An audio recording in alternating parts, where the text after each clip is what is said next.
Now today, a really fun episode. I have with me Jack Creith from Yakka. Is it Yakka Recruitment or Yakka? Yakka Solutions. It's like Yakka Solutions. My bad. I should read my notes here. Welcome aboard, Jack. Nice to have you here. Thanks, mate. Thanks for having me. Mate, for anyone listening at home, I always like to do a quick intro. So, a couple of weeks ago, we did an episode and a post around, executive search for specialist recruitment firms, and it caused quite a stir online. We had quite a few people contacting me privately, online, supporting it, kind of giving me shit. It was fun. Jack was one of those. I think he was all on board for it. Why I wanted to get him on the podcast was my fascination with just understanding what other people do in recruitment. And for you, I really want to talk today about your model, your recruitment model, your retained model, and how you do it. Because ordinarily, when someone hears retained, they hear, oh, okay, it's 30% up front, it's maybe 30% on completion of a shortlist, and then sort of the rest 40% remaining on delivery, or some variation of that. But the upfront component typically is around 20-30%. Your model is way off. I've never heard the 10% up front, 90% on delivery model, and I'm just curious, pure curiosity, because I think a lot of people will love it.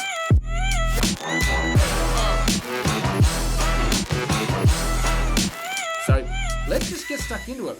Where did that come from? Have you always been retained? Did someone teach you that? So many questions. Where do you want to start, Jack? I'll throw it over to you.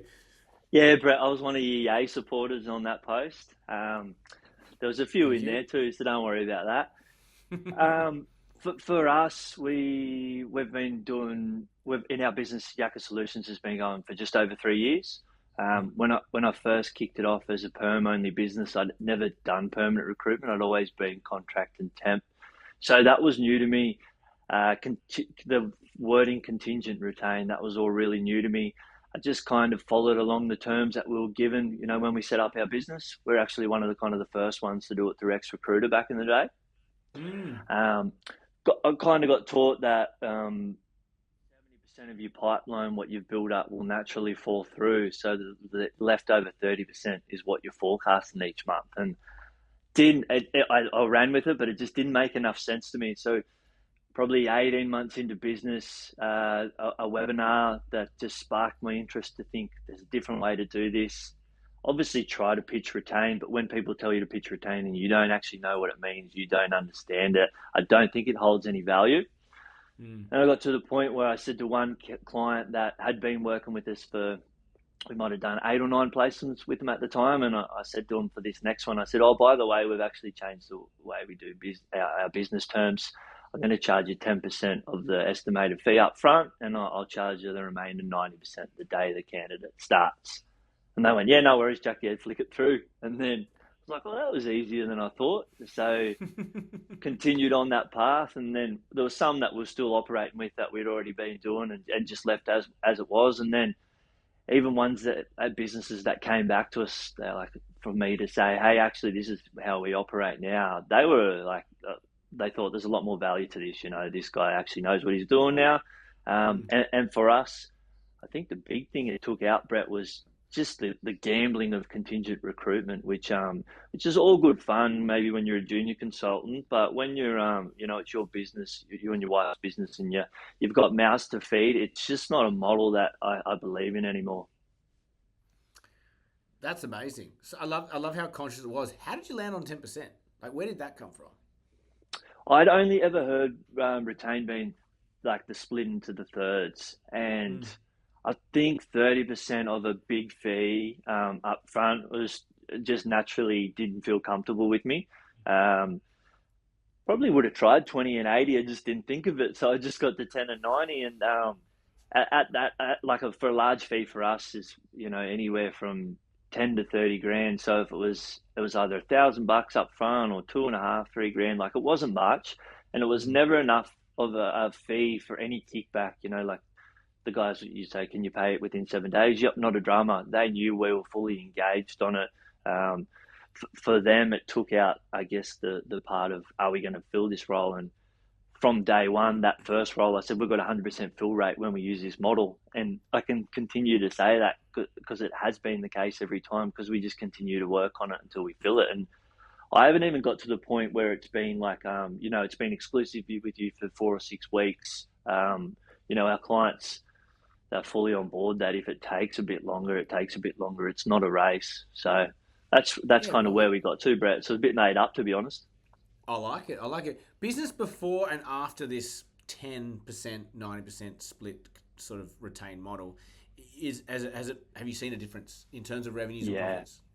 Yeah, definitely. I think it was 2 years in we changed, so it's 2/3 against 1/3, and I think the revenue's nearly exactly the same. So an extra year of business doing the contingent way has been the same as 1 year of doing retained, our version of retained anyway. So huge difference, and a lot more squeezing out of the same oranges. Like the same clients are using us for different roles within the business because we know their story.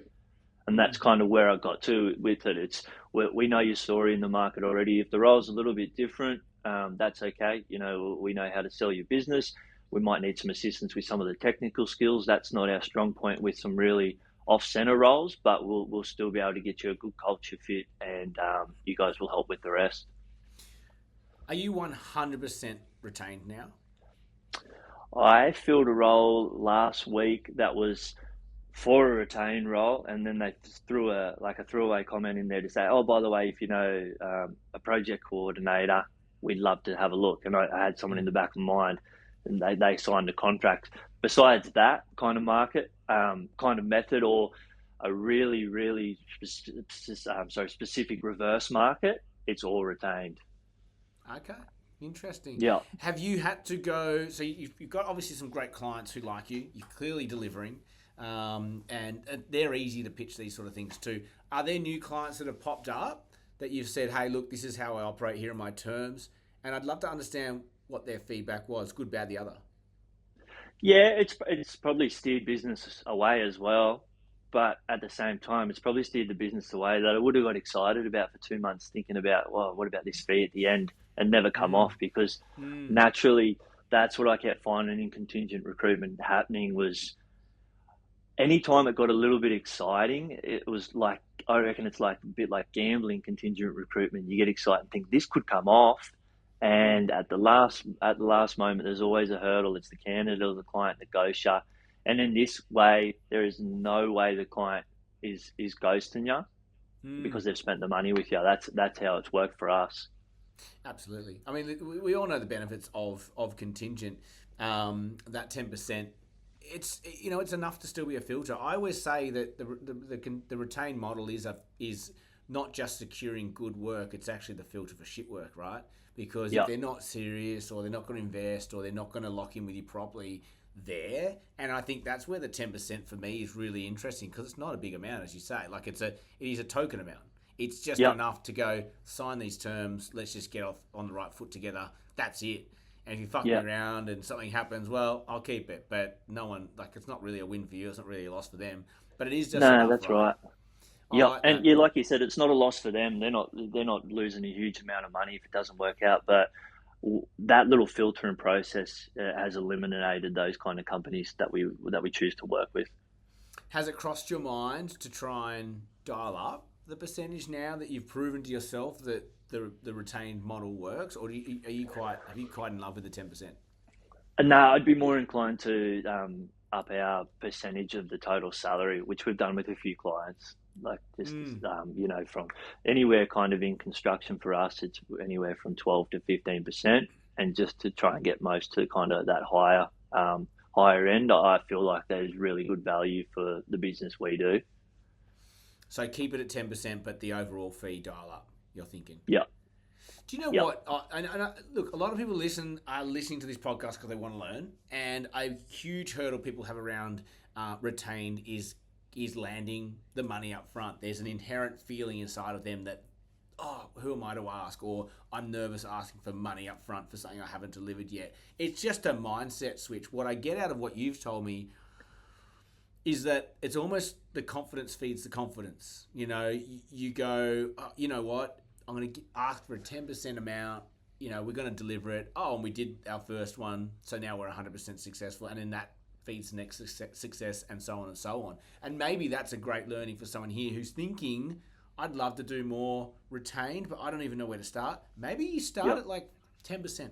Just go, you know what? It's 10% up front. That's not going to be a hard ask. That's just basically saying, let's just lock in, sign the terms. It kind of covers getting going.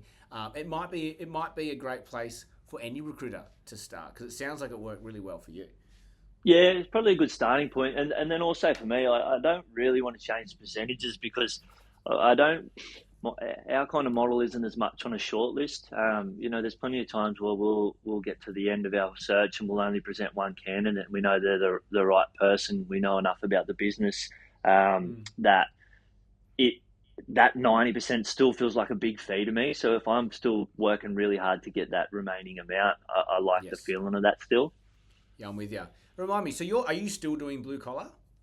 Nah, so it's pretty much all white collar within blue collar industries. Our main two industries are construction and manufacturing, and a little bit of mining, but a lot of the times it's kind of manufacturing within mining, if that makes sense. Like it's more suppliers than on mine sites. Yeah, cool. Our bread and butter is commercial construction recruitment in Brisbane, southeast Queensland. But because we've got a presence down in regional New South Wales, the other stuff's manufacturing. Love it. Look, I'm going to hit pause there. The whole purpose of this is just really unpacking an interesting numerical model for something that everyone sort of talks about, which is the retained search. 10% up front, 90% on delivery, clearly working for you, Jack. So I appreciate your time and thank you for sharing your thoughts and your experiences with us. Thanks, Brett. Appreciate that, mate. And for anyone playing at home, he's on a vertical screen here at the moment at home because we had absolute tech problems yesterday. And we're here. He's put in the hard yakka, and guess what? We got it done. So I very much appreciate you. Thanks, Brett. Appreciate it, mate. All right. Hey, guys, like, share, subscribe. It helps us grow. As always, have an amazing day. May all your deals come true.